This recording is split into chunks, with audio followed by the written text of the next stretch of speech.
बिस्मिल्लाहिर्रहमानिर्रहीम। Iqra बिस्मि रब्बिकल्लज़ी खलक़।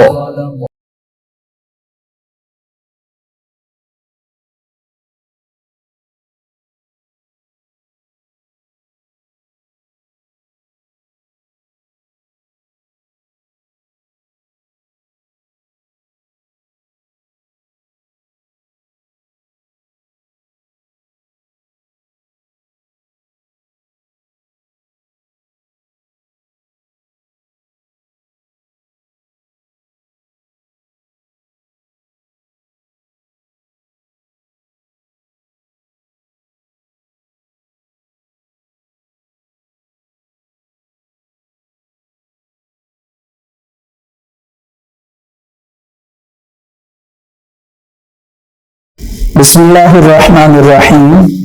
Dear parents and students, अस्सलामु अलैकुम। स्टूडेंट्स, आज हम वर्क फॉर डे 2 से अपना नेक्स्ट लेक्चर स्टार्ट करेंगे, which is branches of chemistry. Students, हमने अपने प्रीवियस लेक्चर में नो डाउट ब्रांचेस का टॉपिक स्टार्ट किया था, बट हमने सिर्फ पहली 5 ब्रांचेस की डिस्कशन की थी। आज इसी टॉपिक को कंटिन्यू करेंगे और बाकी जो 3 ब्रांचेस रह गई हैं, पहले हम उन्हें कवर करेंगे। तो स्टूडेंट्स, आज जो ब्रांच नंबर 6 है केमिस्ट्री की, आज हम उसे डिस्कस करने जा रहे हैं, जिसका नेम है न्यूक्लियर केमिस्ट्री। स्टूडेंट्स, जहां तक बात इस ब्रांच की है, बहुत इंपॉर्टेंट ब्रांच है। आइए जो कुछ इंपॉर्टेंट पॉइंट्स हैं, इससे रेलेवेंट जो बुक में राइट किए गए हैं, वो मैंने सामने मेंशन किए हैं। इनमें कुछ इंपॉर्टेंट बातें आपको बताने वाली हैं। आप काइंडली लेड पेंसिल को हाथ में रखिए और अगर आपको स्पेस मिलती है बुक के ऊपर, तो काइंडली वहीं पे इन चीजों को लिख लीजिए, ठीक है? नहीं तो किसी रफ कॉपी के ऊपर आप इस मटेरियल को नोट डाउन कर सकते हैं। तो पहली इंपॉर्टेंट बात न्यूक्लियर केमिस्ट्री के अकॉर्डिंग कि जी ये एक ऐसी ब्रांच है कि ये डील्स करती है विद द रेडियो एक्टिविटी, ठीक है? रेडियो एक्टिविटी रेडिएशंस को कहेंगे, प्रॉपर्टीज यानी कुछ स्पेसिफिक खसूसियात, एंड न्यूक्लियर प्रोसेसेस। क्या वर्ड है जी? Nuclear processes. अब स्टूडेंट्स, यहां पे जो वर्ड न्यूक्लियर है, ये एक्चुअली वर्ड न्यूक्लियस से आया है, ठीक है? किस वर्ड से आया है? न्यूक्लियस।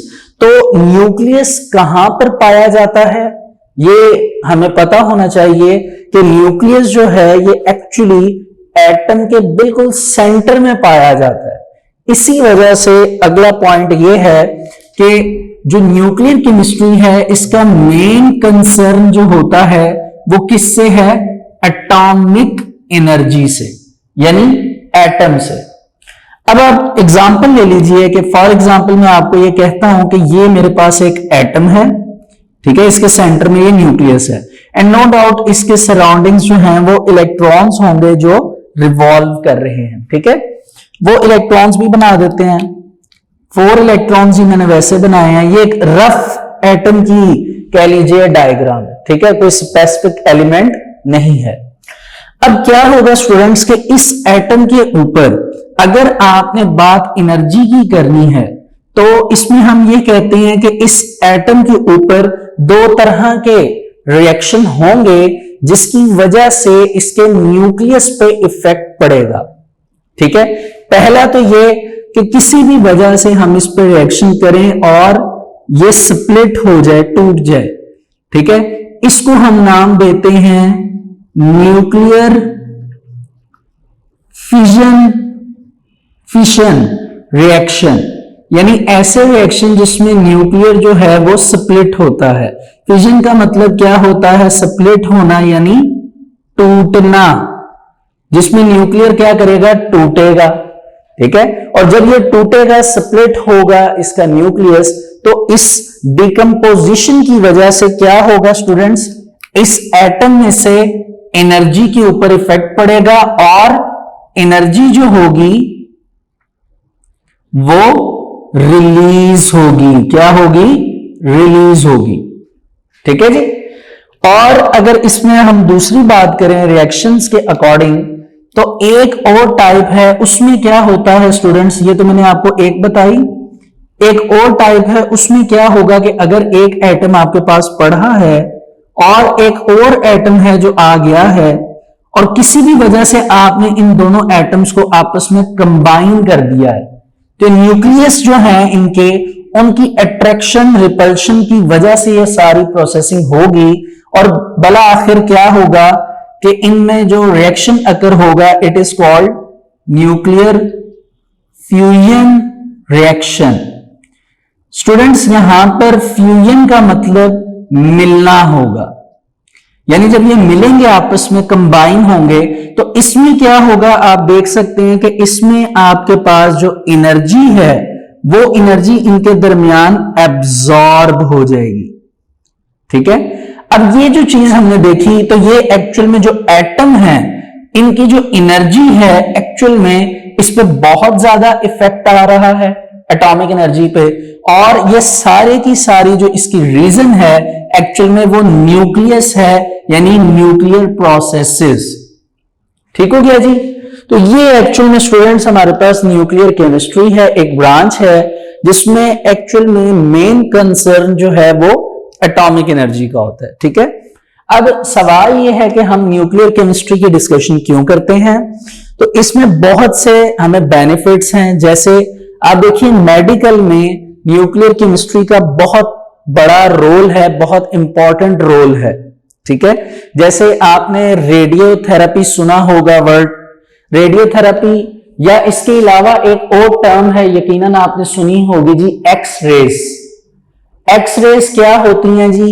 ये स्पेसिफिक रेडिएशंस होती हैं जिनके थ्रू हम ये पता कर सकते हैं, जैसे एक्स रेज ह्यूमंस के ऊपर अप्लाई होती हैं। ठीक है। एक्सरे किया जाता है और एक्सरे करने की वजह से जो इंटरनल स्ट्रक्चर है बोन्स का वो नजर आ सकता है। ठीक है। तो इसको हम ये कहते हैं जी, ये स्पेसिफिक रेडिएशंस होती हैं जिनको इस्तेमाल किया जाता है एज अ मेडिकल परफॉर्मा में। ठीक है जी। तो आइए इसको देखते हैं, बुक पे पेज नंबर 3 है हमारे पास, nuclear chemistry. Nuclear chemistry is the branch of chemistry that deals with the radioactivity, nuclear processes and properties. Radioactivity आपको पहले भी बताया, रेडियो वर्ड रेडिएशंस से आया और एक्टिविटी जो हम परफॉर्म कर रहे हैं। The main concern of this branch is with the atomic energy, ठीक है, and its uses in daily life. रोजमर्रा की जिंदगी में ये यूज हो रहे हैं। तो एटॉमिक एनर्जी से रेलेवेंट जो चीजें नहीं अवेलेबल थी वो मैंने आपको थोड़ी सी एक्सप्लेन की। आगे कहते हैं जी, it also includes the study of the chemical effects. Chemically तौर पे जो इफेक्ट होता है, यानी resulting from the absorption of radiation, यानी जो रेडिएशंस हैं, रेज हैं, शुआएं जिन्हें हम कहते हैं, उनकी एब्जॉर्प्शन होती है किन में जी? Within animals. एनिमल्स में रेडिएशंस की बात की जाए तो एक एग्जांपल मैंने आपको दी एक्स रेज की। ह्यूमन बॉडी में जब ये एक्स रेज एंटर होती हैं, मैंने आपको बताया कि इंटरनल जो बोन्स का स्ट्रक्चर है वो हमें एक स्क्रीन के ऊपर नजर आ जाता है। फिर बात की जा रही है जी प्लांट्स की। प्लांट्स में आप देख लीजिए रेडिएशंस की अगर बात आ जाए तो हम डायरेक्ट कहेंगे जी सनलाइट, यानी सूरज की शुआएं या सूरज की रोशनी, ये प्लांट एब्जॉर्ब करते हैं, तभी वो फोटोसिंथेसिस का प्रोसेस करके अपना फूड प्रिपेयर करते हैं। एंड अदर मटेरियल्स, यानी जो दूसरे मटेरियल्स हैं उनके ऊपर भी रेडिएशंस का इफेक्ट होता है। जैसे अदर मटेरियल्स में एग्जांपल ले ली जाए तो कभी आप फोटो कॉपी करवाने अगर जाएं शॉप पे, तो आपने देखा होगा कि आपका जो पेज होता है ओरिजिनल या मास्टर कॉपी जो आपके पास है उसको रखा जाता है। ठीक है। तो उस मशीन को एक स्पेसिफिक वे से परफॉर्म करवाया जाता है, तो उसके नीचे से एक रे कह लीजिए या एक लेयर लाइट की गुजरती है और जल्दी से वो कॉपी हो जाता है। ठीक है। तो वो कॉपी जो फोटो कॉपी मशीन है, इसके अंदर भी एक्चुअल में आप ये कह लीजिए रेडिएशन होती हैं, ये स्पेसिफिक एक ग्रीन कलर की आपने देखा होगा लाइट होती है, रेडिएशंस जो उसमें से गुजरती हैं और आपका मटेरियल कॉपी हो जाता है। ठीक है, तो इस तरह दूसरे मटेरियल्स के ऊपर भी इनका इफेक्ट रेडिएशंस का होता है। आगे कहते हैं जी it has vast application. Vast का मतलब होता है वसी। इसका बहुत वसी जो है वो एप्लीकेशंस हैं इन मेडिकल ट्रीटमेंट। मेडिकल ट्रीटमेंट में एक एग्जांपल मैंने आपको एक्सरे दे दी। ठीक है, इसी तरह अगर कैंसर है तो कैंसर को मेजर करने के लिए या आइडेंटिफाई करने के लिए ये सारी वर्किंग होती है जिसमें रेडियोथेरेपी का वर्ड यूज होता है। इसके अलावा प्रिजर्वेशन ऑफ फूड, यानी फूड को प्रिजर्व किया जाता है, इसको हिफाजत में लिया जाता है या महफूज किया जाता है, उसमें रेडिएशंस बहुत इफेक्ट प्ले करती हैं। ठीक है जी, इसके अलावा generation of electrical power through nuclear reactors etcetera.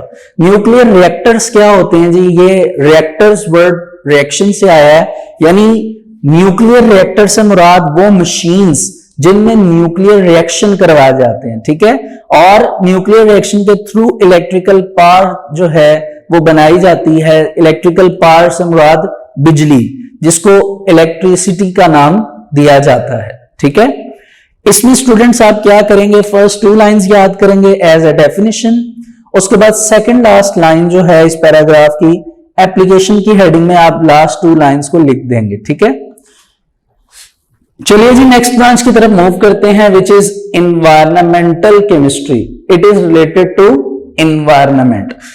Students environment कहते हैं माहौल को। ठीक है, और अभी क्योंकि हम ह्यूमंस हैं तो हम अगर अपने हिसाब से एनवायरमेंट की बात करेंगे तो हमारा बहुत ज्यादा इंपैक्ट है, बहुत ज्यादा रोल है जो हमने इस एनवायरमेंट पे यानी माहौल पे सर्व किया है। ठीक है, वो पॉजिटिव भी हो सकता है, नेगेटिव भी हो सकता है। तो उसी हवाले से एनवायरमेंट से मुराद क्या है कि बहुत से ऐसे एनवायरमेंटल कंपोनेंट्स हैं, बहुत से ऐसे एनवायरमेंटल कंपोनेंट्स हैं जिन पर ह्यूमन एक्टिविटी का बहुत ज्यादा इंपैक्ट यानी असर या इफेक्ट है। ठीक है, जैसे हमने इस दुनिया में फॉसिल फ्यूल्स को बहुत ज्यादा यूज किया, जिसमें पेट्रोल, नेचुरल गैस, कोल आ जाते हैं। अब ये ह्यूमन बीइंग्स ही यूज कर सकते हैं, ओनली ह्यूमन बीइंग्स इन चीजों का इस्तेमाल करते हैं। लेकिन इनकी वजह से आपने प्रीवियस क्लासेस में पढ़ा हुआ है ग्रीन हाउस गैसेस बनती हैं, फिर ये गैसेस जाती हैं आपके इन्वायरमेंट में, पोल्यूशन का कॉज बनती हैं। ठीक है, पोल्यूशन होती है जिसमें एयर पोल्यूशन आती है, वाटर पोल्यूशन आती है, यानी ये सारे नेगेटिव इंपैक्ट हैं जो ह्यूमन बीइंग्स की वजह से आते हैं। ठीक है, यही फिर green house gases in future acid rain बनाती है। ये तो एक कह लीजिए एयर पोल्यूशन वाली साइड होगी। इसी तरह अगर लैंड पोल्यूशन की तरफ आए तो इसमें ह्यूमन बीइंग्स डिफॉरेस्टेशन करते हैं, यानी दरख्त काटते हैं, उनसे घर बनाते हैं, अपनी जो कह लीजिए फैसिलिटीज जो है अपने आप को दे रहे हैं, अपनी डिमांड्स पूरी कर रहे हैं। लेकिन दिन ब दिन जो दरख्त हैं उनके कम होने की वजह से, ट्रीज के कम होने की वजह से एनवायरनमेंट में बहुत ज्यादा एनवायरनमेंट हीट अप हो रहा है, यानी ग्लोबल वार्मिंग उसकी वजह से हो रही है। अब ये जितने भी मसाइल हैं ये सारे के सारे ह्यूमन बीइंग्स की वजह से हैं, और ये नेगेटिव रोल हैं जो कि अब प्ले हो चुके हैं, या आप कह लीजिए लास्ट 50 ईयर्स 60 ईयर्स से प्ले होते आ रहे हैं, जिसकी वजह से आज हमारे एनवायरनमेंट में बहुत ज्यादा पोल्यूशन है। अभी जितनी बातें मैंने आपको बताई, कुछ एक्सटर्नल थी, कुछ आपकी बुक में है, ये सारी कंबाइन की जाए अगर, और इनकी अगर हम स्टडी करते हैं then it is called environmental chemistry. तो बुक में स्टूडेंट इससे रेलिवेंट जो एक इंपॉर्टेंट बात वो ये कि in this branch we study about the components of the environment, यानी हम एनवायरनमेंट के कंपोनेंट्स की बात करते हैं, and the effect of human activities, और इन एनवायरनमेंट के जो कंपोनेंट्स हैं उन पे ह्यूमन एक्टिविटीज का जो इफेक्ट है यानी असर है उसकी हम बात करते हैं। ठीक है, बाकी हम इसको बुक से देखते हैं। आ जाइए जी, पहली दो लाइंस तो सेम वही है डेफिनेशन, सेकंड लाइन से स्टार्ट करूंगा। Environmental chemistry is related to other branches, यानी इसका दूसरी ब्रांचेस से भी रिलेशन है, लाइक बायोलॉजी, लाइफ को कहते हैं, जियोलॉजी, जमीन जो है, स्टडी ऑफ अर्थ, इकोलॉजी यानी एनवायरनमेंट के साथ ह्यूमन का जो इंटरेक्शन होता है वो इकोलॉजी में डिस्कस किया जाता है, सॉइल जो मिट्टी होती है इसको फर्टाइल सॉइल भी कहा जाता है, जरखेज मिट्टी, एंड वाटर यानी पानी।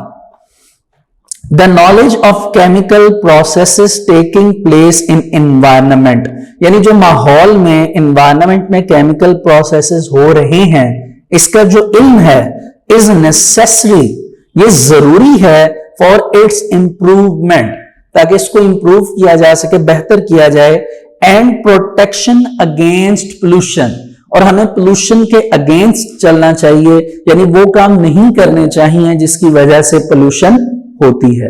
लेकिन मैंने आपको थोड़ी देर पहले वो तमाम तर बातें बताई जिसकी वजह से पोल्यूशन हो रही है, एंड जितनी भी बातें आपको मैंने काउंट करवाई वो तमाम की तमाम एक्टिविटीज सिर्फ और सिर्फ कौन प्ले करते हैं? ह्यूमन। ठीक है जी, चलिए जी लास्ट ब्रांच की तरफ आते हैं, एनालिटिकल केमिस्ट्री। ठीक है, ये इंपॉर्टेंट है, इसे जरा गौर से सुनिए। देखिए मैं बात करता हूं, मैं कहता हूं फॉर एग्जांपल अगर मैंने एनालिटिकल केमिस्ट्री को समझना है तो मेरे पास एक सैंपल है। ठीक है, जैसे मैं कहता हूं कि मेरे पास एक बाउल है, उस बाउल में मेरे पास शुगर है यानी चीनी, और उस शुगर के अंदर स्टूडेंट्स फॉर एग्जांपल सैंड के कुछ पार्टिकल्स हैं यानी रेत के पार्टिकल्स हैं। ठीक है, अब क्या होगा, ये जो सैंपल है चीनी और रेत, ठीक है, यानी सैंड प्लस शुगर, ये दोनों का एक सैंपल है मेरे पास। अब मैं क्या करूंगा, मैं चाहता हूं कि मैं इन दोनों को एक दूसरे से सेपरेट करूं। ठीक है, तो मैं करूंगा सेपरेशन ऑफ कंपोनेंट्स, यानी चीनी, शुगर और जो रेत यानी सैंड है वो कंपोनेंट्स हैं, इनको सेपरेट करूंगा। दूसरा, इन कंपोनेंट्स के ऊपर एनालिसिस करूंगा। एनालिसिस कहते हैं तज्जिया यानी एक्सपेरिमेंट। ठीक है, एक्सपेरिमेंट क्या होगा जी, शुगर के जो पार्टिकल्स हैं साइज में बड़े हैं, इनका वेट है, सैंड जो है उसके पार्टिकल छोटे हैं, ये सारा एक्सपेरिमेंट में आ जाएगा। जब मैं ये सारा काम करूंगा यानी इन कंपोनेंट्स को सेपरेट करूंगा, इनके ऊपर एनालिसिस करूंगा, तो एक्चुअली मैं आखिरकार ये समझ जाऊंगा कि जो मेरे पास सैंपल है उस सैंपल को प्रॉपरली मैं क्या कर लूंगा, आइडेंटिफाई। आइडेंटिफाई मतलब मैं शनाख्त कर लूंगा कि यस ये एक्चुअल में जो है शुगर है और ये एक्चुअल में सैंड है। तो ये जो काम हम करते हैं केमिस्ट्री में, it is considered as analytical chemistry. ठीक है, अब मैंने जो शुगर और सैंड को सेपरेट किया यानी सैंपल को, तो सेपरेशन के बाद स्टूडेंट्स आप यकीनन देखेंगे कि अगर मैं बात शुगर की करूं तो शुगर की मुझे कुछ ना कुछ क्या नजर आएगी, क्वालिटी। तो उस बेस पे मैं नाम दूंगा क्वालिटेटिव एनालिसिस। एनालिसिस हो गया एक्सपेरिमेंट, क्वालिटेटिव का मतलब मोयार, कि उसका मोयार कितना अच्छा है, कितनी अच्छी क्वालिटी की चीनी है। ठीक है, दूसरा क्या होगा जी, सैंपल में मैं ये देख सकता हूं क्या, क्वांटिटेटिव एनालिसिस। अब इसमें स्टूडेंट्स क्वांटिटेटिव का मतलब क्या होता है जी, क्वांटिटेटिव का मतलब है मिकदार, के वो बारीक तो नहीं है चीनी, या उसके जो पार्टिकल्स हैं या कह लीजिए क्रिस्टल हैं उनका साइज बड़ा है, छोटा है, हैवी है, ये दो ही तरह की डिस्कशन हो सकती है। ठीक है, क्वांटिटेटिव, क्वालिटेटिव। और याद रखिए इस चीज को, केमिस्ट्री में हम हमेशा क्वांटिटी को अप्रोच करते हैं, क्वालिटी को अप्रोच नहीं करते। अगर उसका साइज चीनी का, शुगर का बारीक है लेकिन कंसंट्रेशन में वो ज्यादा होगी तो हम उसी को मेजर करेंगे, क्वालिटेटिव एनालिसिस को। तो आप यूं कह लीजिए कि एनालिटिकल केमिस्ट्री में जब ये सैंपल के ऊपर सेपरेशन करके एनालिसिस किया जाता है तो इसके आगे आप कह लीजिए दो जो हैं वो पॉसिबिलिटीज या टाइप्स बन जाती हैं। First is the qualitative analysis and the second is quantitative analysis. जी आ जाइए बुक पे। फर्स्ट टू लाइंस तो स्टूडेंट्स डेफिनेशन हो गई सेम, वो मैंने आपको समझा दी है, उसको रीड कर लीजिए। आगे देखते हैं, the separation is carried out prior to qualitative and quantitative analysis. ठीक हो गया जी। आगे उन्होंने ये प्रॉपरली इस पैराग्राफ में क्वालिटेटिव और क्वांटिटेटिव के बारे में बताया है। मैं उसको अच्छी तरह आपको बता चुका हूं, उसको आप रीड करिए। लास्ट लाइन जो है वहां पे आपने स्कोप की हेडिंग बनानी है। आप लिखेंगे the scope of this branch covers food, यानी जो खाना होता है उस खाने में जाहिर सी बात है डिफरेंट टाइप्स का हमारे पास फूड है, उसमें देखा जाता है उस फूड की क्वालिटी को और उसकी क्वांटिटी को। ठीक है। फिर वाटर, पानी जो है वो पोल्यूटेड तो नहीं है, गंदा तो नहीं है, सीवेज वाटर तो नहीं मिक्स हुआ उसमें, साफ वाटर है, प्यूरिफाइड है, ग्राउंड वाटर पीने के काबिल है, ये तमाम चीजें। एनवायरमेंटल यानी माहौल, जो ऊपर अभी हम ब्रांच डिस्कस करके आए हैं, एंड क्लिनिकल एनालिसिस। ठीक है। ये स्टूडेंट्स हमारे पास स्कोप आ जाता है एनालिटिकल केमिस्ट्री का। फर्स्ट 2 लाइंस आपने डेफिनेशन याद करनी है और उसके बाद आपने स्कोप याद करना है। इस तरह स्टूडेंट्स हमारी जो कह लीजिए ब्रांचेस यहां तक कंप्लीट होती हैं। ठीक है। मैंने जैसे जैसे आपको स्टूडेंट्स इसमें मार्क करवाया, आपने वैसे ही जो मार्क आपको करवाया गया मटेरियल उसको याद करना है और उसमें से प्रॉपरली आपने एमसीक्यूज बनाने हैं। ठीक है जी। अच्छा जी, अब पेज नंबर 4 पे आ जाइए। बेसिक डेफिनेशंस हैं। ठीक है। छोटी छोटी सी डेफिनेशंस हैं लेकिन इंपॉर्टेंट हैं, इनको जरा स्टार्ट करते हैं जी। अब स्टूडेंट्स अगर आप इन बेसिक डेफिनेशंस को देखें तो पहली डेफिनेशन वो है जो मैंने आपको वेरी फर्स्ट डे केमिस्ट्री की डेफिनेशन में समझाई थी।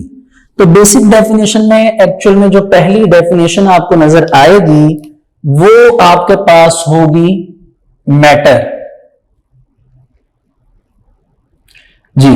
मैटर क्या था हमने पढ़ा था, anything that has mass and occupy space it is called matter. यानी मैटर आप यूं कह लीजिए कि अगर कोई चीज है, जैसे ये डाइस है, इसका कुछ ना कुछ वेट है और इसने कुछ ना कुछ जगह कवर की है, तो ये किसकी एग्जांपल में आ जाएगा, मैटर की। ठीक है। डेफिनेशन बुक पे ही है। फिर हमने ये देखा था कि मैटर जो है इसके पास स्टेट्स होती हैं। इसकी कितनी हालतें हैं जी मैटर की, 3 हमने पढ़ी थी। Solid, second is liquid and third is gas. जैसे इस रूम की बात कर ली जाए, जिस रूम में मैं हूं, मेरे पास मेरे बिल्कुल सामने ये कैमरा है जिससे आप मुझे वॉच कर रहे हैं। ठीक है। टेबल है, डाइस है, चेयर है, ठीक है, वॉल्स हैं, ये सारी चीजें सॉलिड हैं। ठीक है। फिर इसी रूम में यकीनन कुछ ना कुछ जो एयर है, ये इसमें कुछ वाटर वेपर्स मौजूद हैं, यानी लिक्विड स्टेट आ जाती है। ठीक है। अगर तो वो वेपर्स हैं तो गैस में होंगे यकीनन, लेकिन अगर मैं कहता हूं कि यहां पे एक गिलास पड़ा होगा और उसमें पानी है तो वो लिक्विड स्टेट है। फिर तीसरे नंबर पे जो एयर आप देख सकते हैं कि ऑक्सीजन को इन करना और कार्बन डाइऑक्साइड को आउट करना, तो ये गैस स्टेट है। यानी ये तीनों मैटर की जो स्टेट्स हैं वो इस वक्त मैं कह सकता हूं मेरे पास अवेलेबल है। ठीक है। अब मैटर जो है आगे से 2 तरह का है, ये देख लीजिए कि एक तो आपके पास मैटर में आ जाता है जी सब्सटेंस, और एक आपके पास आता है जी मिक्सचर। Substance, mixture.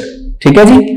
आपने स्टूडेंट्स मैटर का शॉर्ट याद करना है, जिसमें आप मैटर की डेफिनेशन लिख के स्टेट्स की हेडिंग बना के पॉइंट्स में सॉलिड, लिक्विड और गैस लिख देंगे। ठीक हो गया। एक शॉर्ट क्वेश्चन मैटर का हो गया। अब सब्सटेंस और मिक्सचर का डिफरेंस का शॉर्ट आपने याद करना है, difference between substance and mixture. तो सब्सटेंस क्या होता है students, a pure piece of matter. यानी आपके पास जो मैटर है, सॉलिड, लिक्विड या गैस की स्टेट्स, अगर वो किस में है, किस फॉर्म में है जी, प्योर फॉर्म में, then it is considered as substance. ठीक है।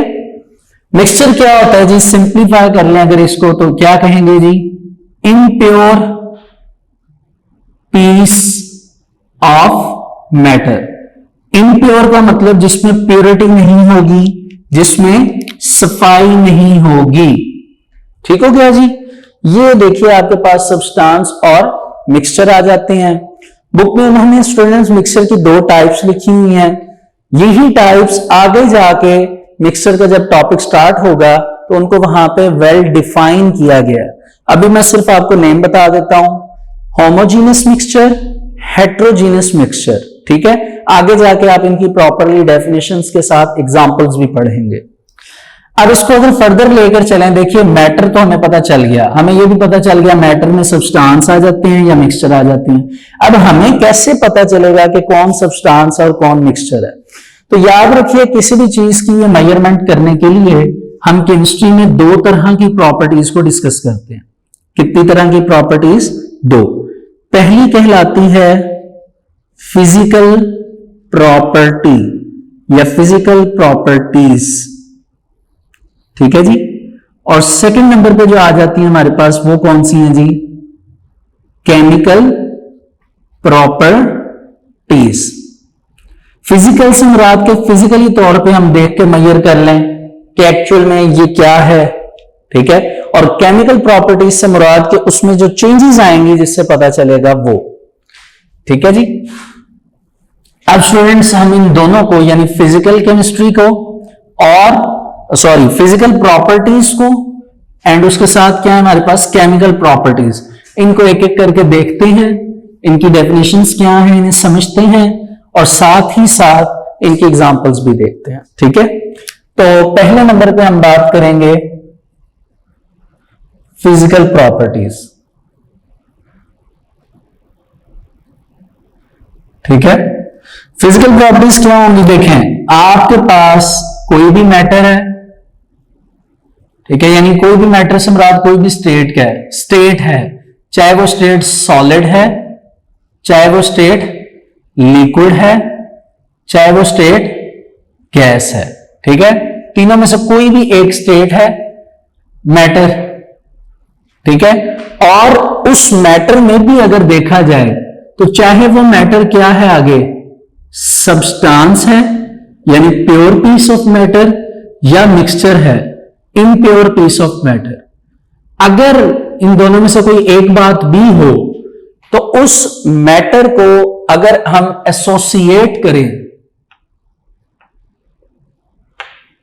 यानी उसका जो रब्त है, उसका जो राब्ता है, एसोसिएशन है, अगर किसी भी तरह की फिजिकल प्रॉपर्टी से, देन अगर हम इसको बताएं ये तो ये सिंप्लीफाई इस मिक्सचर या सब्सटेंस की क्या कहलाती है? फिजिकल प्रॉपर्टी, ठीक है। जैसे आप एग्जाम्पल लीजिए तो आपको समझ आएगा। एग्जाम्पल में आप स्मेल कह सकते हैं, टेस्ट कह सकते हैं, ठीक है। इसके अलावा कलर कह सकते हैं, इसके अलावा डेंसिटी, वेट यानी वजन को कह सकते हैं, एटसेट्रा। ये इसकी क्या आ जाती हैं? एग्जाम्पल्स, ठीक है। ये इसकी क्या आ जाती हैं? एग्जाम्पल्स। अच्छा जी, इसके बाद बी पे आ जाते हैं, हमारे पास आती हैं केमिकल प्रॉपर्टीज। क्या आती हैं जी? Chemical properties. केमिकल प्रॉपर्टीज तक जाने से पहले थोड़ा सा मैं मजीद फिजिकल प्रॉपर्टी को सिंप्लीफाई करता हूं कि देखिए फॉर एग्जांपल मैं कहता हूं मेरे पास शुगर है यानी चीनी, तो शुगर यानी चीनी जो होगी मेरे पास वो मैटर की एक स्टेट होगी लाइक सॉलिड, ठीक है। फिर वो शुगर क्या है? अगर तो वो प्योर पीस ऑफ शुगर यानी शुगर जो है वो प्योर होगी तो सब्सटेंस में कंसीडर होगी, इम्प्योर होगी तो मिक्सचर। अब शुगर को जब मैं देखूंगा फिजिकली तौर पे तो मुझे एसोसिएशन उसकी क्या नजर आएगी कि उसकी स्मेल तो होगी नहीं, टेस्ट जाहिर सी बात है मीठा होगा जब खाया जाएगा, कलर वाइट यानी आप कह लीजिए वो कलरलेस होगी। तो इस तरह किसी भी चीज को आप फिजिकली तौर पे मेजर इजीली कर सकते हैं, ठीक है। फिजिकल प्रॉपर्टी की डेफिनेशन मैं जरूर पढ़ाऊंगा आपको। इससे पहले जो हमने मैटर, सब्सटेंस और मिक्सचर पढ़ा उसको आप प्रॉपरली स्टार्टिंग से रीडिंग स्टार्ट करेंगे, प्रॉपरली रीड करेंगे और उसमें से मार्क कर लेंगे, ठीक है। क्योंकि उसकी प्रॉपर डेफिनेशन नजर आ रही है, उसमें ऐसी कोई चीज नहीं है कि मुझे खुद मार्क करवानी पड़े, वो इजीली आप खुद भी कर सकते हैं। तो स्टूडेंट्स थर्ड पैराग्राफ पे आ जाइए, second line. The properties that are associated with the physical states of matter, associated with physical states of matter are called physical properties. ठीक है, डेफिनेशन एग्जाम्पल में कलर, स्मेल, टेस्ट, ये तो आपको समझ आ गई। हार्डनेस यानी उनकी सख्ती, शेप ऑफ क्रिस्टल, जैसे चीनी है, शुगर, उसका जो एक क्रिस्टल, उसकी जो एक कह लीजिए दाना है, उसको जब मेजर किया जाता है तो उसकी शेप क्रिस्टल की होती है। सॉल्युबिलिटी, ये एक इंपॉर्टेंट वर्ड है। सॉल्युबिलिटी का टॉपिक हम चैप्टर 6 सॉल्यूशन में डिस्कस करेंगे। अभी आप यह कह लीजिए सॉल्युबिलिटी का मतलब हल पजीर होना।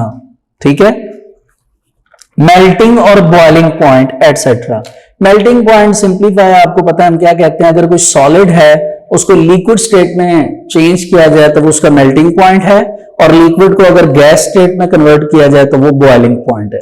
ये हम बचपन से कुछ इस तरह पढ़ते आ रहे हैं मेल्टिंग और बॉइलिंग पॉइंट को। लेकिन इस साल 9th क्लास में chapter number 5 physical states of matter, वहां पे आप प्रॉपरली पढ़ेंगे कि एक्चुअल में मेल्टिंग पॉइंट हम किसको कहते हैं, प्रॉपर डेफिनेशन। और बॉइलिंग पॉइंट के बारे में यकीनन हम chapter number I think so 4 में या चैप्टर 5 में ही हम डिस्कस करेंगे कि बॉइलिंग पॉइंट क्या होता है। ठीक है, चलिए आगे आ जाइए। आगे उसने एक और एग्जाम्पल देने की कोशिश की और वो एग्जाम्पल बहुत सिंपल है, वो आपको जल्दी समझ आएगी। कहते जी कि व्हेन आइस इज हीटेड, अब आइस के स्टेट में है सॉलिड, अगर इसको हीट किया जाए तो it melts to form water, तो वो मेल्ट होकर क्या बना देगा, वाटर बना देगा। When water is further heated, जब पानी को आप मजीद हीट करेंगे, it boils to give steam, तो वो लिक्विड से गैस में कन्वर्ट हो जाएगा, यानी स्टीम मींस भाप बन जाएगी। इन दिस एंटायर प्रोसेस, इस पूरे अमल में only physical states of water क्या हुई है, चेंज हुई है, where its chemical composition remain the same. Physical तो हमें बात समझ आ गई, chemical composition remain the same कैसे हुई? केमिकल कॉम्पोजिशन से मुराद कि उसका जो केमिकल फॉर्मूला है वाटर का, वो एक्चुअल में सेम ही रहेगा। यहीं से बात स्टार्ट करूंगा केमिकल प्रॉपर्टीज में। वाटर का फॉर्मूला है H2O, आपने इसको हीट किया तो केमिकल फॉर्मूला H2O ही रहेगा, आपने इसको फर्दर हीट किया तब भी इसका फॉर्मूला H2O ही रहेगा, केमिकल फॉर्मूला। अब ये क्या कह लीजिए कहानी है, इसमें एक तो ये बताता चलूं ये डेल्टा साइन है और ये टेम्परेचर शो करने के लिए केमिस्ट्री में लगाया जाता है। तो स्टूडेंट्स चेंजेस ये होंगी कि ये जो वाटर है, इस वाटर के नीचे S लिखा होता है। S का मतलब सॉलिड, इट मींस दैट ये है तो आइस, ठीक है, लेकिन केमिकल फॉर्मूला H2O है। इसी तरह जब इसको टेम्परेचर देंगे तो ये वाटर बनेगा इस मर्तबा किस स्टेट का, लिक्विड। L का मतलब लिक्विड, यानी ये पानी बन गया। फर्दर हीट करेंगे तो ये वाटर जो है अब बन जाएगा गैस स्टेट में, लेकिन इस टाइम इसका केमिकल फॉर्मूला तीनों कह लीजिए स्टेट्स में सेम ही रहेगा। यानी क्या हुआ कि पहले आइस थी, आइस से क्या बना, लिक्विड वाटर, और लिक्विड से क्या बना, गैस यानी स्टीम। तो हमने ये देखा कि इसमें जो आपको नजर आ रहा है वो क्या है कि जो फिजिकल प्रॉपर्टीज हैं, फिजिकल प्रॉपर्टीज वो क्या हो रही हैं, बार बार with the passage of time change हो रही हैं टेम्परेचर की वजह से, जबकि जो केमिकल प्रॉपर्टीज हैं वो क्या है, रिमेन द सेम, वो क्या है, रिमेन द सेम। ठीक है जी, केमिकल प्रॉपर्टीज की तरफ आते हैं। गौर से काइंडली इसकी डेफिनेशन सुनिए फर्स्ट लाइन के लास्ट से। When a substance undergoes a chemical change, जब भी कोई सब्सटेंस अंडरगोज यानी जाता है किसी केमिकल चेंज की तरफ, इट्स कॉम्पोजिशन चेंजेस, इसकी जो बनावट है वो तब्दील होती है, and a new substances are formed, और कुछ नए जो सब्सटेंसेस हैं वो बन जाते हैं। ठीक है, अब इसी एग्जाम्पल को जो मैंने अभी आपको फर्स्ट लेवल पे समझाई, ठीक है, इसको थोड़ा सा अब चेंज करते हैं। वो चेंजेस कैसे आएंगी वो आपको मैं बताता हूं। केमिकली अगर देखा जाए तो हमारे पास जो वाटर है लिक्विड स्टेट वाला, वाटर लिक्विड स्टेट वाला, अब अगर आप इसको फर्दर मोर हीट करेंगे, बहुत ज्यादा टेम्परेचर देंगे, तो जब इसने गैसियस स्टेट में जाना है तो ये वाटर जो है एक्चुअल में क्या करेगा, ये लिक्विड स्टेट से जब गैस स्टेट में जाएगा तो ये एक्चुअल में गैसेस बना देगा। ज्यादा टेम्परेचर की वजह से एक बन जाएगी हाइड्रोजन गैस और एक बन जाएगी ऑक्सीजन गैस। ठीक है, अब इसको बैलेंस करेंगे, हाइड्रोजन यहाँ पे 2 है, यहाँ पे 2 है, ये बैलेंस है, ऑक्सीजन 2 है जबकि यहाँ पे 1 है, इसके पीछे 2 लगा देंगे ताकि ऑक्सीजन 2 हो जाए। ऑक्सीजन बैलेंस हो गए, हाइड्रोजन अब 2 से कितने हो गए 4, तो यहां पर भी क्या आ जाएगा 2, यानी ये भी गैस बन के रिलीज हो जाएगा और ये भी गैस बन के रिलीज हो जाएगा। तो ये केमिकल प्रॉपर्टीज में हम कहते हैं। जैसे उन्होंने आगे बताया जी कि for example decomposition of water is a chemical change as it produces hydrogen and oxygen gases. ठीक है, ये देखिए स्टूडेंट्स कैसे हमने ये चीजें समझी कि फिजिकल प्रॉपर्टीज क्या हैं, केमिकल प्रॉपर्टीज क्या हैं। ठीक है, इससे पहले जो मैंने आपके सामने रिएक्शन लिखा था जिसमें 3 टाइम्स मैंने वाटर लिखा था, वो ये ना हो कि कहीं आप कंफ्यूज हो जाएं, वो 3 दफा वाटर, 3 टाइम्स वाटर लिखने का मकसद ये था कि नीचे उसकी स्टेट्स को मैंने आपको समझाना था कि ये वाटर H2O फॉर्मूला यही रहेगा, लेकिन सॉलिड S ये आइस होती है। लिक्विड के लिए आपके पास क्या आ जाता है, वाटर H2O ही रहेगा, L मींस लिक्विड। ठीक है, गैस में जाके वो चेंज होती है, वो चेंजेस क्या हैं, उसी रिएक्शन को फर्दर मैंने फिर ऐसे लिख के बताया। उस टाइम मैंने 3rd टाइम में लिखा था H2O वाटर ही, नीचे G गैस लिखा था, ऐसे ही है। अब उसको फर्दर एक्सप्लेन किया गया कि केमिकल प्रॉपर्टीज में आकर थोड़ी सी जो चेंजेस आती हैं टेम्परेचर की वजह से, वो ये चेंजेस आती हैं। ठीक है, अच्छा जी, तो ये स्टूडेंट्स आप कह लीजिए कि हमारे पास टॉपिक था बेसिक डेफिनेशंस का, जिसको हमने अच्छी तरह पढ़ा, इसकी रीडिंग की, इसको प्रॉपरली समझा। तो स्टूडेंट्स आज हमारा जो वर्क फॉर डे 2 है वो यहां तक कंप्लीट होता है। इसमें आज हमने ब्रांचेस को कंप्लीट किया। इसके अलावा मैंने आपको मैटर, उसके बाद substance, mixture, physical properties, chemical properties, ये 5 शॉर्ट क्वेश्चन आपको कंप्लीट करवाए। स्टूडेंट्स आप अच्छी तरह इनको देख लीजिए, अच्छी तरह इनको याद कर लीजिए एंड काइंडली इसमें से इंटरनल एमसीक्यू जरूर बनाइए। ठीक है जी, सो स्टूडेंट्स आज का लेक्चर यहां तक कंप्लीट होता है। Thank you for watching. Allah Hafiz.